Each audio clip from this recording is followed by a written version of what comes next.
G'day mates! In today's video, I am of course going to be breaking down the huge announcement we just got from Fortnite Competitive. We have an entire roadmap for everything that's happening in Fortnite this year, as well as a $10 million prize pool for 3 different major events. They're basically FNCS, I'll explain them in the video, and the $4 million LAN event we have at the end of the year. If you're at all confused about how the qualifying works, how any of the rules work, I'm going to explain it all in today's video, and at the end, I'll give my thoughts on this announcement and how excited I am for 2023 competitive. Let's jump into it.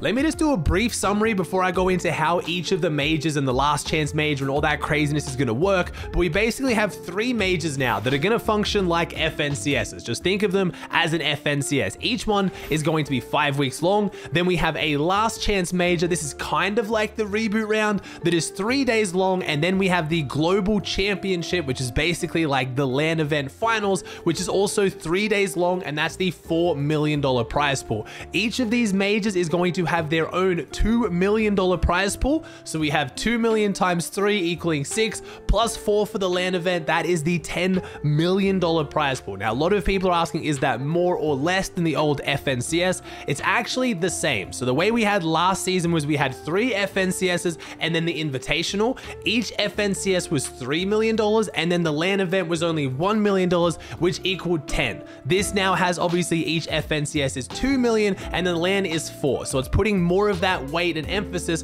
on the LAN event. Now, let's go into detail on how each major is going to work, or how each FNCS is going to work, and how that qualifies you to the LAN event. So we're going to have 3 weeks of competition for each of the majors. There's going to be tournaments on Thursday and Friday for anyone who's in Elite. If you want to play in FNCS now, you need to be in Elite Division to even play. You're then going to play on Thursday and Friday. The top 50 duos from those 2 sessions combined are going to play in the finals on Saturday. This is going to happen 3 times, week 1, week 2, week 3, and the 40 most consistent duos across those 3 weeks are going to make it straight into the grand finals. Now, I know you're probably thinking that's only 40 duos. How are we going to get the next 10? We have the Surge Week. This is the last chance to qualify for the major grand finals.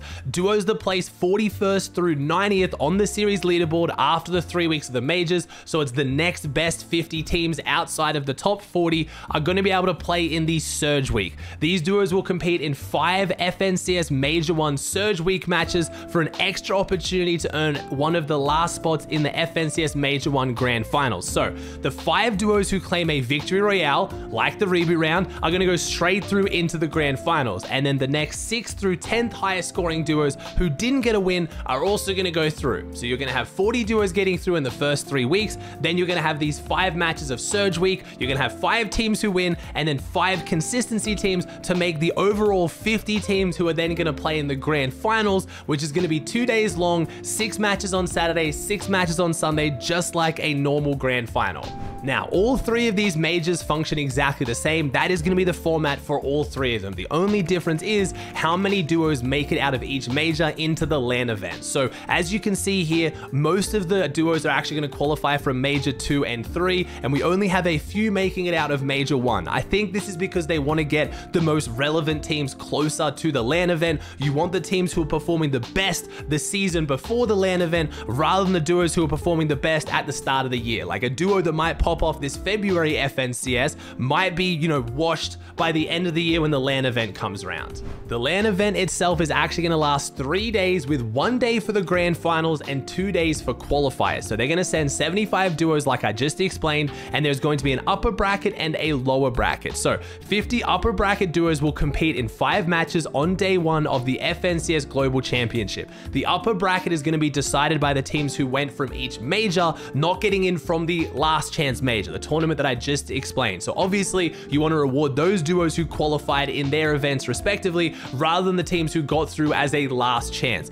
They're going to battle it out in the first 5 matches on day 1. The top 25 duos are going to go straight through into the grand finals, and then the bottom 25 duos are then going to verse those other 25 duos who just got in through the last chance major on day 2. And then there's going to be 5 more matches, and the top 25 of that is going to go through to the grand final. I hope that didn't didn't confuse you guys, basically they're awarding the teams who got in through the regular majors rather than the last chance, but it's still a chance for you to show your strength, where if you got in through the last chance but you're particularly good on land, you'll qualify. And in the same way, if you got in through the majors but you're not very good on land, you're not going to qualify to the grand final, which honestly I think is an amazing addition. We've been asking for some kind of land qualifier for such a long time, because just because you're really good online, whether you want to say someone's cheating or they're nervous, people don't perform as well on LAN as they do online, and vice versa. Some players are really good on LAN who aren't good online. So I really like that this is rewarding that and adding that extra qualification step.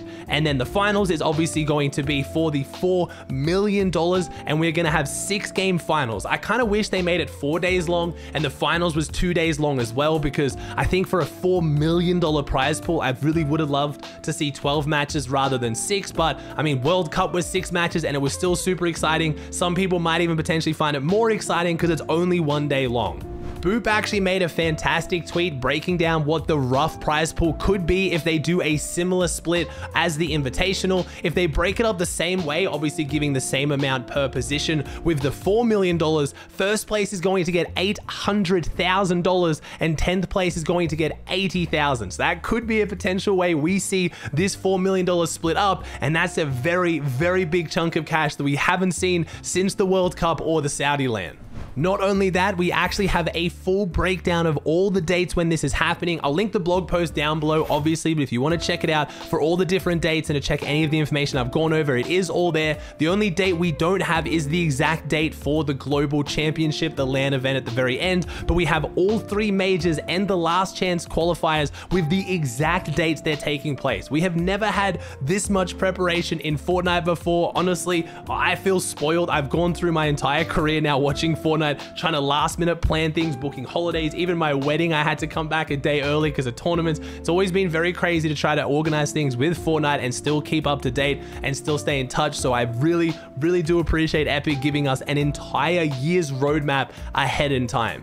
Now, all I've done is explain this. I haven't really given my thoughts on it. I am, of course, incredibly excited and very happy. There have been a few people in the scene who are expecting more, saying they should have done a World Cup. The prize pool should be bigger. They're a $40 billion company, but I am incredibly happy. I get to know exactly what's going on this year. I get to plan my year. I now know what all these smaller events are building up to, even though the FNCS is now only 2 million. I mean, that's still a ridiculous amount of money. We now know what it's leading up to, and it feels like we are moving towards being a proper esport. I know a lot of people are going to be sad they can't play in FNCS unless they're elite. I kind of wish there was a way to work this around where there could still be an opens component where you have like one tournament or a few tournaments to place really well, and then you get to play the rest. And most people don't even want to make money. They know they're not going to make money from FNCS. They just want to play and be involved, and I get that. But we've got some really cool tournaments like the Solo Victory Cups, which I think is one of the easier chances we've had to make money than what we've ever really had in the past outside of Winter Royale. And those kind of tournaments are going to facilitate bringing up new pros and getting them into the scene and getting them motivated.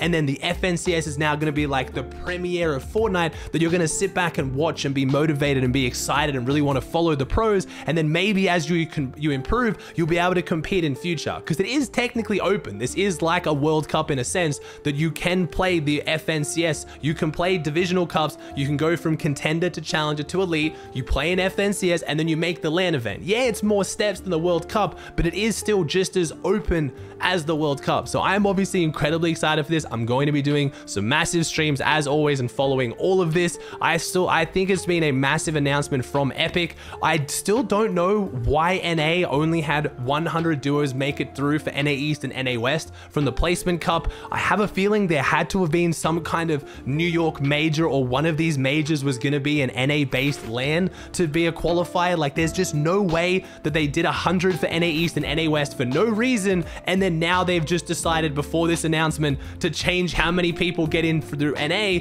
and there's just seemingly no reason. That's the only thing that is a giant question mark for me, but outside of that, I'm incredibly happy, and I'm very excited to follow, watch, and keep up with the storylines for competitive Fortnite in 2023. Alright guys, that does it for another video. I hope you enjoyed. If you did, please chuck a like on it, subscribe to the channel if you haven't, and I'll see you in the next one.